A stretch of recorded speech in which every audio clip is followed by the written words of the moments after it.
Hello दोस्तों, कैसे हो आप सब लोग।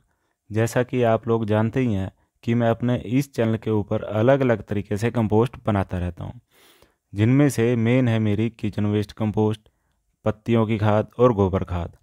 लेकिन आज जो मैं कंपोस्ट बनाने वाला हूं, उसके बारे में शायद ही आप लोग जानते होंगे। जी हाँ, ये जो आप प्लांट देख रहे हो, ये एक एलोवेरा का प्लांट है। इस प्लांट के बारे में आप सभी लोग बहुत अच्छे से जानते हो कि ये कितना ही ताकतवर प्लांट है। लेकिन आप में से कुछ ही लोग ऐसे होंगे जो ये जानते होंगे कि इस प्लांट से कंपोस्ट भी बनाई जा सकती है। दोस्तों, ये जो पौधा है वो बहुत तेज़ी से ग्रो करता है। अगर आप एक पौधा लगाओगे गमले में, तो 6 महीने के अंदर ही इस एक पौधे से 7-8 पौधे, 10 पौधे आराम से बन जाएंगे। और इसको हर 6 महीने बाद रिपोर्ट करना पड़ता है, और मजबूरी में जो बाकी बचे हुए पौधे हैं उनको हमें उखाड़ कर फेंकना पड़ जाता है। लेकिन मैं ऐसा बिल्कुल भी नहीं करता हूँ। जो पौधे बच जाते हैं मैं उनकी कंपोस्ट बना लेता हूँ। वैसे तो दुनिया में बहुत सारे तरीके हैं कंपोस्ट बनाने के, लेकिन आज इस वीडियो में मैं सिर्फ आपको 4 ऐसे तरीके बताऊंगा जिनका इस्तेमाल करके आप बहुत ही आसानी से अपने घर में फ्री में कंपोस्ट बना सकते हो। तो चलिए दोस्तों, वीडियो शुरू करते हैं। शुरू करने से पहले एक गुजारिश करना चाहूँगा कि वीडियो अगर थोड़ी सी भी पसंद आए तो वीडियो को लाइक ज़रूर कर देना, और अगर चैनल पर पहली बार आए हैं तो चैनल को सब्सक्राइब कर दीजिए। और अगर सब्सक्राइब कर दिया है तो साथ में जो बेल आइकन का बटन है वो दबा दीजिए, ताकि जो फ्यूचर में मैं ऐसी वीडियो जब भी अपलोड करूं उसका नोटिफिकेशन सबसे पहले आपके पास पहुंच सके। दोस्तों, ये जो एलोवेरा का पौधा है ये बहुत ही औषधीय पौधा है।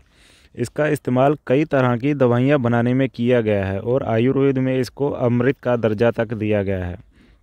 हम एलोवेरा जेल और एलोवेरा जूस के रूप में इसको इस्तेमाल कर सकते हैं। जिस तरह ये हम इंसानों के लिए फ़ायदेमंद है, ठीक उसी तरह ये पेड़ पौधों के लिए भी बहुत ज़्यादा फ़ायदेमंद है। ये एक तरह का रूटिंग हार्मोन है, और फंगीसाइड के रूप में भी इसको इस्तेमाल किया जाता है। अगर आपके पौधों में कभी भी फंगस वगैरह लग जाए तो आप इसका इस्तेमाल करके अपने पौधों को फंगस से बचा सकते हैं।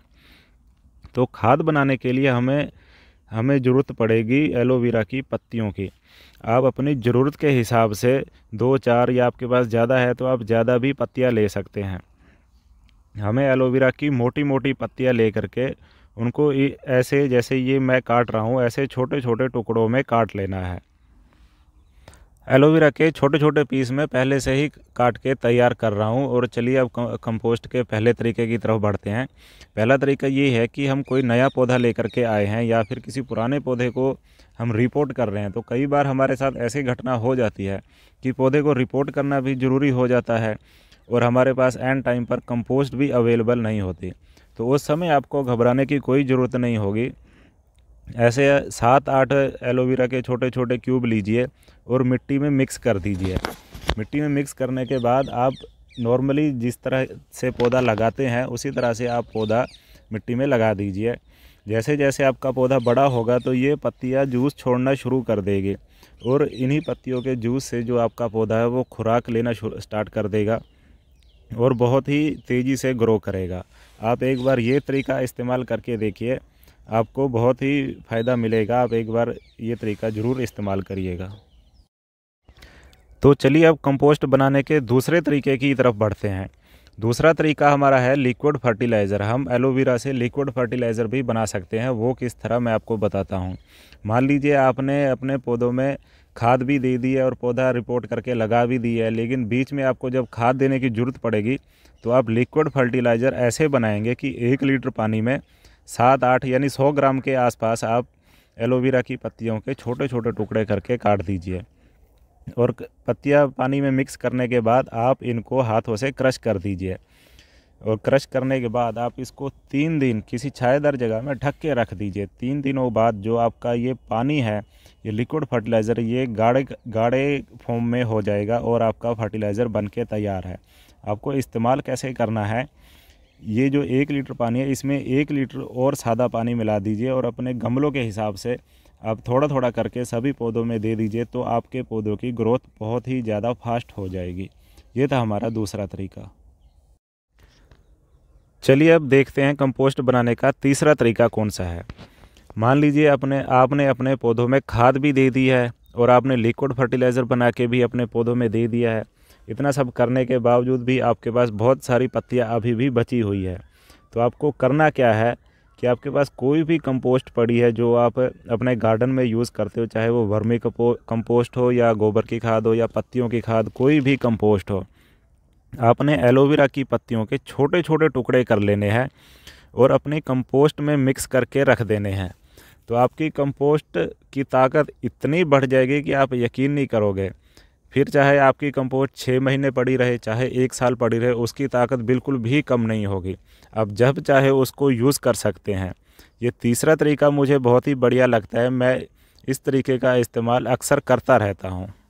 चलिए दोस्तों, अब देखते हैं कंपोस्ट बनाने का चौथा और आखिरी तरीका। ये तरीका मेरा फेवरेट तरीका भी है। मेरे पास जब भी टाइम नहीं कम होता है तो मैं इस तरीके का इस्तेमाल करता हूँ। ये तरीका इस्तेमाल करने से आपका जो है टाइम है वो भी बच जाएगा। आपको एलोवेरा की पत्तियाँ ले लेनी है, उनको ऐसे चौरस पीस में कट कर लेना है और किसी चाकू या किसी लकड़ी की मदद से आप इसमें आर पार होल कर दीजिए। आर पार होल करने के बाद आपने गमलों में जहाँ पर भी कुछ आपने लगाया हो, चाहे वो सब्जी हो, चाहे वो फूल हो, चाहे वो कोई भी पेड़ पौधा हो, आपने उसकी मिट्टी की ऊपरली सतह के ऊपर सिर्फ ऐसे उसको एलोवेरा की पत्तियों को उल्टा करके रख देना है। ऐसा करने से दोस्तों क्या होगा कि ये जो पत्तियाँ आपने होल की थी, इनका जो जूस है वो धीरे धीरे निकल के मिट्टी में मिक्स हो जाएगा और मिट्टी में जो भी फंगस वगैरह है, कोई भी कीट है, तो वो अपने आप ही भाग जाएगा। मैं आपको दिखाता हूँ कि एक टुकड़ा मैंने 3-4 दिन पहले रखा हुआ था, शायद आप देख पाओगे कि ऊपर से ये सूखना शुरू हो गया है। जैसे जैसे इसका जूस ख़त्म होता जाएगा ये सूखता जाएगा और इसके बीच में देखिए ये होल है, ये सारा इसका जेल निकल के साफ़ हो गया है। तो दोस्तों ये थे मेरे 4 तरीके, जिन तरीक़ों का इस्तेमाल करके मैं एलोवेरा की पत्तियाँ जिनको वेस्ट समझ के फेंक देते हैं उनसे कंपोस्ट बनाता हूँ। तो कैसा लगा वीडियो दोस्तों, कमेंट करके ज़रूर बताना।